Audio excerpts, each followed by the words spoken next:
Welcome back to the College Cinephile. I'm Cindy Hatfield, and today we will be reviewing Fantastic Beasts and the Crimes of Grindelwald, written by J.K. Rowling and directed by David Yates, starring Eddie Redmayne, Jude Law, and Johnny Depp, among many more.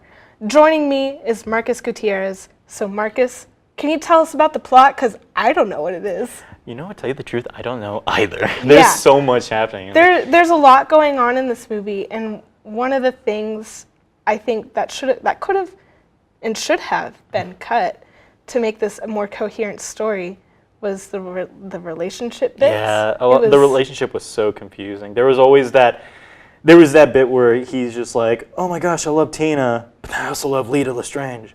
And I'm just like, I don't care. Get on with the movie. Get some Fantastic Beasts up in here, which there's only like 3 of. But still, like, the relationship stuff is just unneeded, and I feel like we could have skipped over that and still have a good movie. Like, the problems that they have, like, they're very stupid problems. And, like, at one point, Queenie, she gets mad at Jacob. And, you know, actually, Queenie throughout this movie, like, when she first comes in, I'm just going to say it because, like, this is very early on in the movie, but, like, she has an enchantment charm over Jacob for no reason, because he already loves her. Like, there wasn't any need for that. And, like, he forgives her, but, like, if that was me, I would have been pissed. Yeah. There's a lot of hints about Queenie, because I'm not going to spoil it, but there's a giant thing that happens with Queenie throughout the movie, and this is just like the beginning hints of it. And I like that bit. I know that it was a dumb thing to do, but I feel like that was a good thing for the character to get where she is at the end of the movie from the beginning of the movie. Yeah. But overall, I think it was I guess, like, I can actually concede that that was pretty good. What was annoying is the reason why she got mad, because, oh, he called me crazy. Oh my God. Like, it wasn't very good. It wasn't a good, I feel like we were talking about this earlier. Sorry to exclude you, audience. But we were talking about how out of the 5 films they're supposed to put out for the series, this was filler. Like, this was a giant filler movie. This was absolutely filler, and you can introduce new characters. But that doesn't mean it has to be a bad movie. A good writer writes a good story and sets up future events along the way. This with the last movie, I actually really enjoyed it, and I was like, oh, like, I guess J.K. Rowling, like, her talents from writing novels can transfer to screenwriting. In this movie, it absolutely does not. And I feel like that relationship stuff is a good example because, I don't know if you remember, but Prisoner of Azkaban, the movie is better than the book. I think that's objective, but I guess it's more subjective according to some people. But the reason why I think that is because in the book, she has this whole thing where Ron, it's really just Ron, not so much Harry, but they're mad at Hermione for like half the year. It's really annoying. I don't like that part of the book. I'm not a big fan of that book because of that. But the movie is so much better because the screenwriter, when adapting it, got rid of it because it was stupid. And she didn't get rid of that. What you're saying is true. A proper person who screenwrites can cut out the needless information that when adapting a book to a story. I feel like there isn't a lot of source material to go on with Fantastic Beasts, so really they had to go from what J.K. set up to what they have to build off of. Did they do it wrong? Yes. Could they have done it better? Of course. But I feel like what they're working with right now, I feel like they could have added a bit more major plot devices in this story alone. Like, the first movie was amazing in the way it introduced characters while also preventing this overall threat, you know, like talking about Grindelwald, not really showing him until the very end, and also talking about the Obscurus and giving details along the way. They set up like a bunch of these threats for future films. They showed the threats in this one, but they didn't show enough of it, I feel like. They should have showed a bit more on the scale of how bad these characters can get. Yeah, I guess it's kind of interesting because we're saying it's all over the place, but also that they're not showing enough.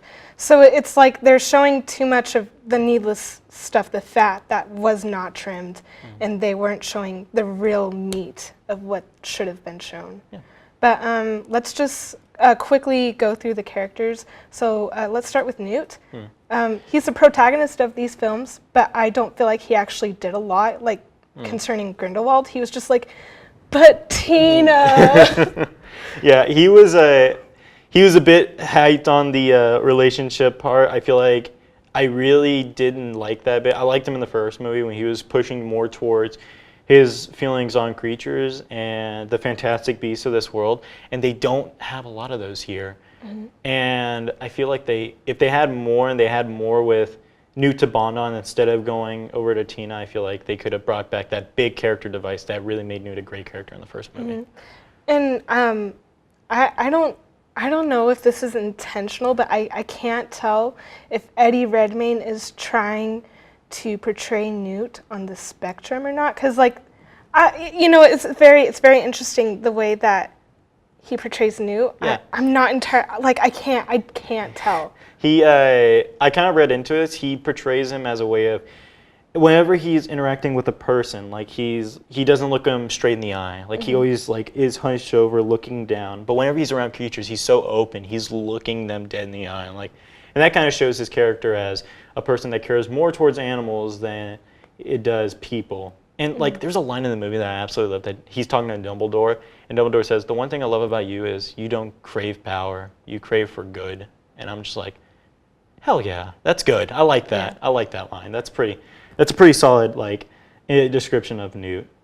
But I feel like the person that got bumped down in this movie was Jacob, the nomad or Muggle. I feel like he was a lot better in the last movie. He brought that sort of, he brought it back to the ground in a sense where he looked at stuff from a human's perspective, going into the magical world. But in this one, I feel like they dialed him down a bit, and I didn't like that. What did you think? I feel like I didn't mind, since there was already so much going on in this film. I want to ask you, what do you think about Jude Law playing Dumbledore? I liked him as Jude Law. I liked him as Dumbledore. I like Jude Law as Jude Law. No, I loved him as Dumbledore. He brought that humanity that Dumbledore brought in the past 8 movies, if I'm right. Mm-hmm. I feel like Jude Law portrayed him as the old wise Dumbledore, but he's still in the younger years. He's still doing stuff at Hogwarts. And I feel like he portrayed that wisdom, but also he has so much more to learn. And they also touched on the Grindelwald relationship a bit in this movie. Mm-hmm. There's only one line about it, but I feel like there's so much emotion packed into that one movie, in that one line. And I feel like that kind of shows the relationship as a whole in total. Just that one line kind of showed the relationship between the two.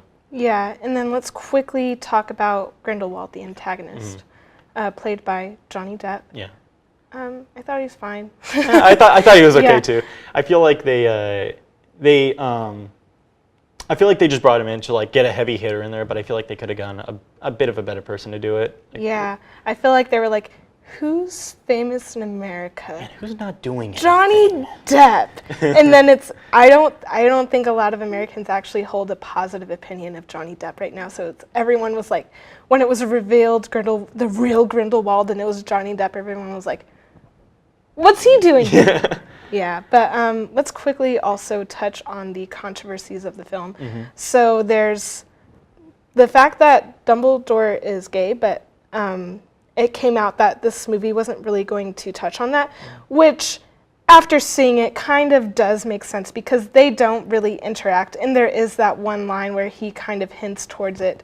But then there was also the Nagini controversy, which I don't feel like I can talk too much about. Yeah, it's that whole controversy, I feel like is just, I don't know, I just don't really know much more about it. All I know is that people are upset towards the actor choice or the character choice behind it. Yeah. Me personally, as long as a person is able to convey a good personality, a good character, I feel like anybody could play anybody. Mm-hmm. And then let's go into the rating. I was very disappointed by this film. So I think I'm going to give it a 2 out of 5, and I feel like even that's being generous. Yeah, I think a 2.5 is very generous towards the movie. I feel like what's holding it up for us since I've read all the books, I've seen all the movies, and I've seen these since. I think it's Yes. just us latching onto that Wizarding World. But I feel like, yeah, a 2.5 is a good rating. Yeah. Thanks for joining us here on the College Cinephile. What did you think of Fantastic Beasts 2? Tell us in the comments below, and make sure to like and subscribe while you're there. And we will see you next time. See you later, Internet.